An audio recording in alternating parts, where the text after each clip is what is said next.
My name is Kganki Maphahlele. I was part of what used to be called Magic in Motion, now Talent Factory, class of 2016. And the name of the company, production company, is called Pula Bakgaga Media. # content. I think my major experience with MTF was the exposure to film sets. That's what stood out for me. The chance where we had to go to a big set. I think my first big one was The Queen at the time. I got to experience how such a big production takes place. I got to experience some of the directors there, which was my goal in life, where I wanted to go. And it kind of shaped my motivation of wanting to be a director. And yeah, it stood out a lot. And some of just the support structure that we got from MultiChoice in terms of the facilities within the building and the network base they have within the industry. What key lessons I learned from all the things I've done? I mean, I've started off as a second camera person and then moved to DOP in realities and second units on drama sets. I think most of it, the lessons that were building me up, were building up to a moment that I have now in my life, which is being a film director. And those moments got to make me understand the rhythm of the technical space that I can merge with my content when I write it, so I can write it in a very cinematic way and still very commercially viable. So that's the biggest lesson that I got out of trying out things before. I thought I loved camera, but as I moved into directing, nobody can shift or doubt me when I walk onto set because I know everything technically.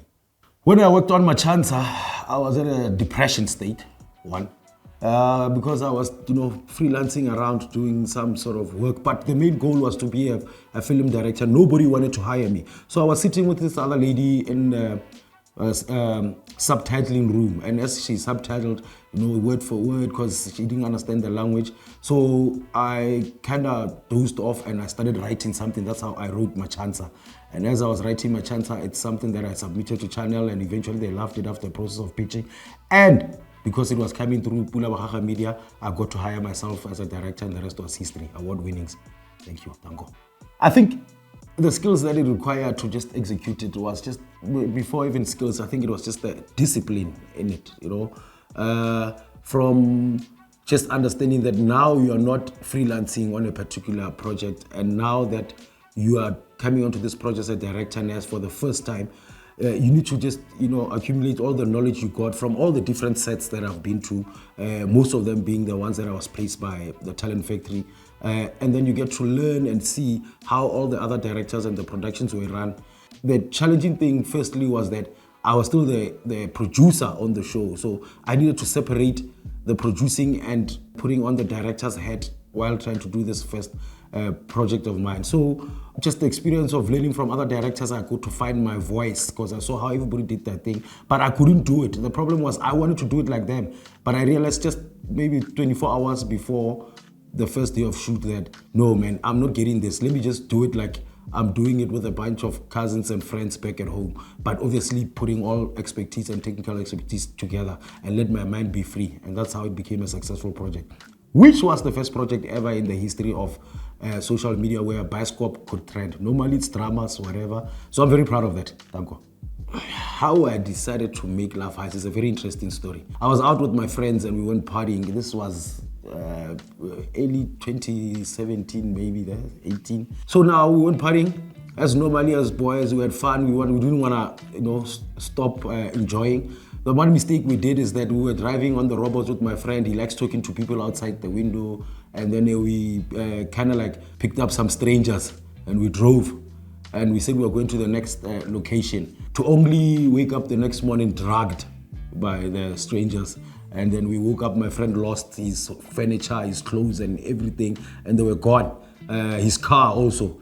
So that got me thinking like, oh my God, what the hell just happened here? And then that's how I kicked into my creativity and my writing style, and I started writing Love Heist, which is a story about a lady that is desperate, a group of ladies that are desperate to make ends meet, and they start this hustle of spiking men at alcohol places and stealing their furnitures to enrich themselves until one of the victims fell in love, until one of the ladies fell in love with the victim. That's how I created Love Heist.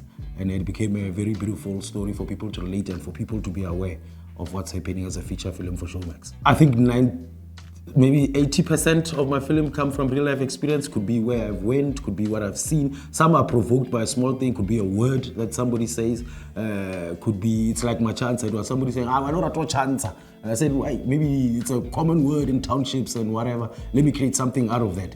Inspiration is just drawn by things. Some you might not even be aware of. I've got a tendency of, or a notepad on my phone. So even if I hear a word or I see something, just jot it down so later I can just develop it further. So yeah, my surroundings play a very vital role. My background, where I come from in Limpopo, Lekompo, plays a very vital role also in terms of the language dynamics of my shows and some of the things that I see or come across. Yeah, the 20% I can sit down and develop something very strong. Like the likes of some of the films, maybe we'll talk about them as they keep coming. Six in the City, I just have to backtrack it how it started. It was actually my first big feature film.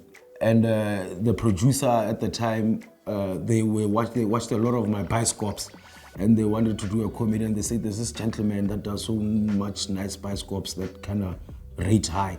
And then they brought me in. So they had a whole cast that they had ready at the time. And then when I came in and in my style of comedy, I had to ask them to reshuffle the whole cast team. So I started doing, like, before I even got the individuals there, I started doing a deep search commercially, so of different talents that I can find, that I can bring aboard. Obviously spicing it with known faces just to give it that edge. And then diving deeper down, I decided to diverse the story because it's a group of friends in the modern day South Africa traveling to Cape Town to go see a friend. I thought maybe I must also mix cultures in this story. So hence I'll have Indians, whites and black, and I wanted to put them together to be a group of friends that will travel together so that even the market purpose can reach a little bit of deep, because the common thing that was there is just the issue of men coming together and telling their stories, and men having stories is where it can't just happen to a certain group. It happens, a man is a man. So whether white, black, Indian, they will relate to one thing or one theme. So that's how I casted it. Mkhize to Masemola. What drew me to the story, one, was that is the budget. Firstly, so because it gave me, like, it opened up my mind to do a lot. And what actually happened was, in the story, I got to go shoot the king moving from KZN, going to Limpopo, and as a filmmaker, having the opportunity to go shoot the story in your township, in your neighborhood, was quite big for me. So that made me invest so much in the story. And just the fact that even my cultural background, we come from royal families and stuff. So you hear and you've grown up with such stories where the king is being shipped off at a young age because they wanted to marry him or they're protecting him. So it also got me very close to that. To the story in that sense, and the fact that I can lace it with humor because I specialize with that played a vital role. So yeah, so now shooting that Showmax feature film, traveling from KZN and then going to Limpopo and spending 2 weeks in Limpopo executing this story in my township and in my surroundings made it so beautiful, because it also got to inspire a lot of kids that never thought that such careers are possible. Even to the parents as a whole, to think when the kid says I want to go to film school, it's actually possible because you saw what Star is doing. So yeah, it played a vital role in that sense. And you can see the passion that I've put in it. When it came out, we had a moment where the CEO, Nomsapili, so I had a press briefing that MultiChoice, and when I was called up to come on stage, it was written there, record-breaking Mkhize to Masala broke all record numbers of Showmax at that time. Dango. So it's Sika Msangelwa, yes, my first limited series as a director and as a production company dealing with the production while we were working with Kuza Films, Tabiso Mavovo as on the development and the writing. Brilliant mind, that individual initially came up with the concept, and then we jumped in and I reworked it to lace it with some humors to make it extra jumpy and story-wise stronger. Sika Msangelwa was quite a unique story because what we did in there, it's something very special and unique. If you know an East Table household, you'll find a man has got 3 wives, and then this individual came across his high school lover, and now he's in love with his high school girl. But instead of taking the high school lover to be his 4th wife, we decided to make it unconventional and decided to the fact that he wants to divorce all his 3 wives and take that one individual and get married to and move on with his life. And now this broke the cultural nuances that you should know, that a Zulu man isn't daughter must take the 4th one, but this one, is he being a wimp trying to take one lady and leave all the three of them. So it's Sithembiso Msongelwa is unique like that. And in this current moment, on Monday the 9th, we're starting season 2 of shooting Sithembiso Msongelwa. So what a unique project, told in a very creative, unique way and unconventional manner that gets people talking.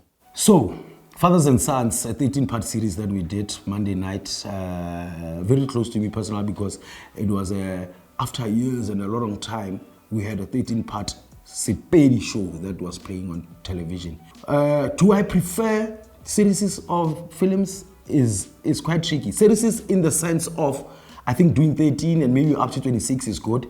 Doing longer, I think I might get bored at the end with my high energy creative level thinking. So personally, deep down, I prefer feature film. I want to come beginning, middle, end, close it, love it, step out of cinema, because I grew up with the mindset of I wanted people to go to cinema and watch this masterpiece that I've worked on the whole year. But series become nice because now it's what I realize is testing how long can I drag my creativity in a long form format, and now it becomes a new challenge and a beautiful thing that I can see how far my mind can blossom to in terms of my creativity and my storytelling techniques. Yeah. Lekompo. Lekompo is close to me, and the character that I played in, I kind of designed in there of Madonna. There's a huge culture in Limpopo that's growing there. It's called Lekompo and Lekompo music, and people are going there. So I was very smart to know at the title Lekompo so that all the viewers can come and see, hey, Lekompo, let's see the culture, what's going to happen.